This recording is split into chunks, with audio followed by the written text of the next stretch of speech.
P T I کو دیکھیں، ان کے 32 لوگ تھے اور 32 لوگ نہیں سنبھالے جا رہے تھے پرائم منسٹر سے. ان کی جو مرات ہوتی ہیں، ان کی جو باقی منسٹرز تھے، ان کے اپنے ایک مزے ہوتے ہیں. آپ پتہ آپ کو گورنمنٹ میں جب ہوتے ہیں منسٹر ہیں، باقی چیزیں ہیں، تو وہ اپنی پرکس اینڈ پریویلیجز کو انجوائے کر رہے تھے. اب یہ 52 لوگ یہ کیسے سنبھالیں گے؟ اور سارے جو ہیں نا وہ مطلب ڈفرینٹ اسکول آف تھاٹس ہیں. یہ نون لیگ الگ ہے، پیپلز پارٹی الگ ہے، ان کی سوچ پی ٹی آئی کی الگ ہے. تو اس چیز کے اندر رہتے ہوئے میں یہ سمجھتا ہوں کہ پی ٹی آئی دوبارہ سے ری یونائٹ ہوگی، کیونکہ اب جا کے یہ پی ٹی آئی پارٹی بنے گی کشمیر کے اندر. کیونکہ ان کو ابھی پتہ چل گیا ہے کہ ہمیں جو یونائٹڈ نہیں رہے. اس میں بیسیکلی جو ڈینٹ کریٹ کیا وہ بیرسٹر صاحب نے کیا کہ انیشیلی وہ اپنا گروپ لے کے الگ ہو گئے. ان کا مائنڈ تھا کہ 2-3 لوگ مینج کر کے ہم اپوزیشن کے ساتھ مل کے جو ہے وہ بنا لیں گے، لیکن وہ الٹیمیٹلی پریویل نہیں انہوں نے کیا اور وہ نہیں کر سکے. اور وہ خود بھی خاصی پریشانی کا شکار ہو گئے اور پوری پارٹی کو انہوں نے پریشانی کا شکار کر دیا ہے. لیکن ابھی الٹیمیٹلی میں یہ سمجھتا ہوں کہ P T I re unite ہوگی، اور یہ ماڈل جو انہوں نے کنسیو کیا ہے نیشنل گورنمنٹ یا قومی حکومت بنانے کا، یہ زیادہ دیر چلتا نظر نہیں آ رہا. اچھا سر، یہاں میرا ایک سوال ہے. پاکستان تحریک انصاف آزاد کشمیر میں ان کی جو گورنمنٹ دوسری دفعہ تبدیل ہو کے اب یہ تیسرا پی ایم بنا ہے.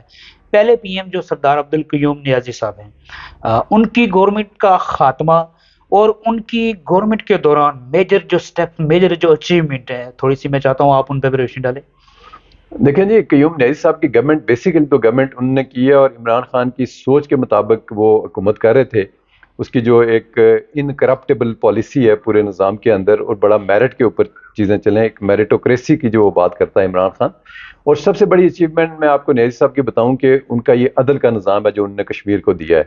یہ کافی عرصہ آپ کی جو کورٹس ہیں وہ بغیر ججز کے تھیں، ہائی کورٹ اسپیشلی، اور لوگ بھی اس میں سفر کر رہے تھے. لیکن الٹیمیٹلی جس پروفائل کے ججز وہ لے کے آئے، چند کو میں ذاتی طور پہ بھی جانتا ہوں، اور کہ مطلب اس لیول کے وہ لوگ ہیں کہ صبح کی نماز جو ہے وہ مسجد کے اندر پڑھتے ہیں. مطلب صبح کی نماز مسجد کے اندر پڑھنا ایک غیر معمولی بات ہے. جی جی. ہمارے بھی اللہ تعالیٰ کے فضل و کرم سے اللہ سے بڑے اچھے تعلق ہیں، ہم بھی نماز پڑھتے ہیں، لیکن صبح کی نماز مسجد میں جا کے پڑھنا یہ غیر معمولی بات ہے. اور اس طرح کے ابھی ججز ہمارے موجود ہیں ہائی کورٹ کے اندر.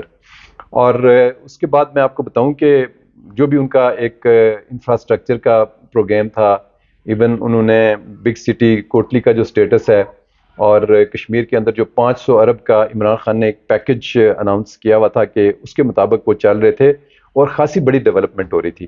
اور ان کی گورنمنٹ کو ڈی ریل کرنے کا آپ کو پتہ ہے بیسیکلی یہ تھا جو ماڈل عمران خان کو پریزنٹ کیا جا کے گنڈا پور اور باقی جو ان کے 2-4 لوگ تھے، انہوں نے کہا جی کہ ابھی کیونکہ رجیم چینج ہو چکی ہے، کشمیر میں بھی یہ رجیم چینج کریں گے اور وہاں پہ پیپلز پارٹی کو یہ لے کے آ رہے ہیں.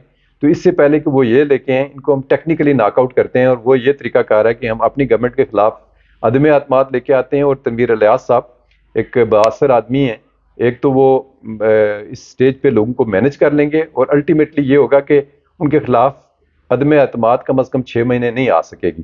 تو یہ ایک ٹیکنیکلی پریمپٹ کیا تھا انہوں نے نیازی صاحب کی گورنمنٹ کو لے جانے کا مقصد یہ تھا تاکہ پی ٹی آئی کی گورنمنٹ کے اندر کنٹینیوٹی رہے یہاں پہ. اور اس کے بعد اب جب تنویر الیاس صاحب کی گورنمنٹ آئی ہے تو اس میں ڈیفینیٹلی کافی لوگوں کی جو ہے نا، ہم نے جو ان کے گورننس کی ایشو یا باقی چھوٹی موٹی چیزیں ہم نے سنی ہوئی تھیں کہ اس طرح کی چیزیں ہیں. میں تو ذاتی طور پہ ان ٹچ نہیں رہا ان کے ساتھ، میرا ان سے کافی اچھا تعلق رہا، لیکن ڈیورنگ گورنمنٹ ایک دوری رہی ہے ہمارے درمیان.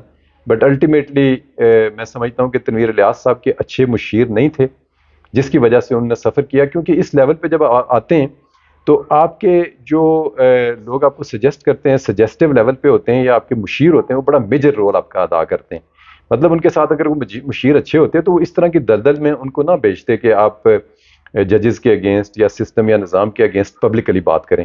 تو ان کی گورنمنٹ پرولونگ ہو سکتی تھی اس میں، لیکن انفارچونیٹلی ایسا نہ ہو سکا. اچھا سر، یہاں سوال ہے، جیسے ہم نے پاکستان میں دیکھا مسلم لیگ نون کے قائد نواز شریف کے خلاف کیس آیا، نااہلی ہوئی ان کی اور وہ پارٹی کی صدارت سے بھی گئے. کیا آزاد کشمیر میں کوٹ ڈسیزن کے بعد تنویر الیاس صاحب پارٹی صدارت کنٹینیو کریں گے، یا اس طرح کا لا آزاد کشمیر میں بھی موجود ہے؟ دیکھیں ابھی لا تو ایسا سچ نہیں تھا، لیکن ابھی یہ پریسیڈنس تو کورٹ نے سیٹ کر دیا ہے کہ ان کو گھر بھیجنے کے بعد انہوں نے ڈیسیژن تو یہ دیا کہ پبلک آفس کوئی جو ہے نا وہ ہولڈ نہیں کر سکتے. تو پارٹی کی صدارت میں سمجھتا ہوں کہ یہ کوئی پبلک آفس ایسا سچ ہے نہیں، لیکن ان کے جانے کے بعد مجھے لگتا یہ ہے کہ یہ صدارت سے بھی ان کو ہاتھ دھونے پڑیں گے. اچھا سر، جس طرح آپ نے کہا کہ علی مین گنڈاپور وزیر امور کشمیر تھے اس وقت، انہوں نے ایک اس طرح کی کوشش کی تھی، کیا یہ پولیٹیکل ایک سٹنٹ تھا جو بری طریقے سے فیل ہوا؟ ڈیفینیٹلی دیکھیں، اینڈ جو آپ کا ہوتا ہے نا کسی بھی چیز کا، وہ مینس کو ڈٹرمن کرتا ہے. اینڈ یہ جب بتاتا ہے نا کہ اگر وہ انگلش والے بھی کہتے ہیں نا کہ end is good all is good, so ان کا جو اینڈ تھا اور باقی چیزیں تھیں اس نے کافی زیادہ سوالات ریز کر دیے تھے. ابھی بھی سوشل میڈیا میں آپ دیکھتے ہوں گے لوگ کہتے ہیں جی کہ تنویر الیاس کی ان کی جو بیسک کوالیفیکیشن یہی تھی کہ پیسہ ان کے پاس بہت تھا. آلدو میں یہ سمجھتا ہوں کہ تنویر الیاس بڑا زیرک آدمی ہے، پڑھا لکھا آدمی ہے، بڑا سکسیسفل بزنس مین ہے، لیکن اگر آپ گنڈاپور جیسے لوگ ہمارے سسٹم میں آ کے اس کی رہنمائی کریں گے تو وہ ان کی ذات کے اوپر بھی بہت زیادہ کویسچنز ہیں، مطلب ان کی کلیئرٹی نہیں ہے پرسنالٹی کی ہر اینگل سے.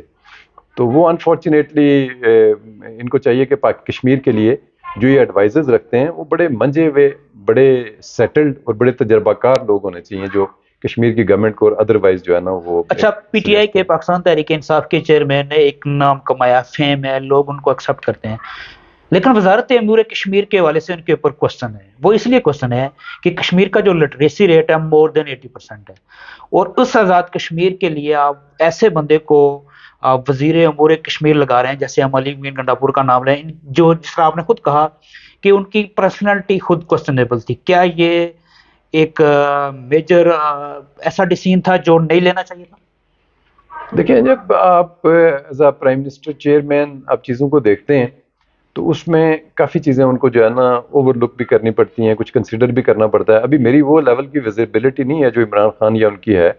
گنڈاپور کی ذاتی انٹرسٹ تھی کشمیر منسٹری لینے کے لیے یا انہوں نے دی، لیکن اوور آل ہم نے آج تک یہ دیکھا ہے کہ نہ نون لیگ کی گورنمنٹ سیریس رہی ہے کشمیر کے متعلق، نہ پیپلز پارٹی. اور آگے بھی آپ دیکھیں کہ آپ ایک جینٹلمین لائک مولانا فضل الرحمان جس کا مطلب کوئی اسپیلنگ ہی نہیں جڑتے کشمیر کے ساتھ، ان کا پتہ ہی کوئی نہیں ہے، اتنا عرصہ وہ کشمیر سسٹم کے ساتھ اٹیچ رہے اور 1 روپے کا کام کشمیر کے اندر نہیں ہوا. نہ ہمارا ڈپلومیٹک لیول پہ کوئی چیزیں ہوئی ہیں، نہ ہی ادروائز، نہ کشمیر کاز کے لیے انہوں نے کوئی کام کیا.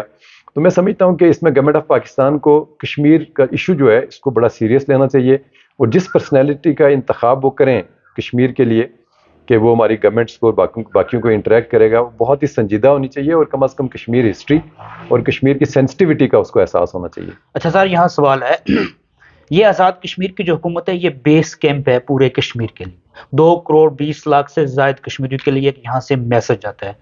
اگر پولیٹیکل انسٹیبلٹی ہوگی، کوشچن ہوگا الیکشن پہ، پی ایم کے الیکشن پہ مختلف ہے، تو ہمارا میسج مقبوضہ کشمیر کے مسلمانوں کو کیا جائے گا؟ دیکھیں جو بیسیکلی اگر ہماری اسٹیبلٹی یہاں پہ ہوگی تو یہ ڈائریکٹلی ریفلیکٹ کرے گی سائیکلوجیکلی جو ہمارے کشمیر کے لوگ ہیں ان کے اوپر، اور وہ ایک کانفیڈنس گین کریں گے کہ یس. اور فیوچر کے بھی اس پہ امپلیکیشنز یہ ہیں کہ وہاں پہ ادروائز یہ پروپیگنڈا ہوگا کہ جی آپ کو کشمیریوں کو دیکھ لیں خود انسٹیبل ہیں، معاشی حالات ان کے ٹھیک نہیں ہیں، ان کے معاشرتی حالات ٹھیک نہیں ہیں. تو اس کے اوپر جب کویسچنز ریز ہوں گے تو جس کو ہم ہائیبرڈ وارفیئر کہتے ہیں، یہ اس کا شکار ہو جائے گی یہ چیز، اور definitely it will send a wrong message across the borders. اور یہ نہ ہمارے لیے درست ٹھیک رہے گا، نہ ان کے لیے ٹھیک رہے گا، اور نہ پاکستان کے لیے ٹھیک رہے گا. اس لیے یہاں پہ ہماری گورنمنٹس کو اور ہماری ان چیزوں کو، گورنمنٹ آف پاکستان کو اور جو بھی ہمارے انسٹیٹیوشنز ہیں ان کو سب سے پہلے یہ کنسیڈر کرنا چاہیے کہ ہماری سینسٹیوٹی کیا ہے اور اس کے ریپرکشنز کیا ہوں گے، اور انڈینز اور ہمارے دشمن جو ہے اس کو کیسے وہ کیش کریں گے. ان ساری چیزوں کو سامنے رکھتے ہوئے ان کو ڈیسیژنز لینے چاہیے. بہت شکریہ سر، جس طرح آپ نے بات کی کہ یہاں ہماری پولیٹیکل انسٹیبلٹی، جتنا ہم سٹرانگ ہوں گے ایک اچھا میسج جائے گا. اسی سے ریلیٹڈ میرا کوشچن ہے کہ ہم ریاست پاکستان کو دیکھتے ہیں، وہاں جیسے پولیٹیکل پولرائزیشن ہے، سیاست ایک دوسرے کے لیے دشمنی کی سطح پر وہ اتر آئی ہیں. سارے جتنی بھی جماعتیں ہیں، پی ایم ایل این ہے، پاکستان تحریک انصاف ہے، مولانا فضل الرحمان، پی ڈی ایم کی جتنی جماعتیں ہیں.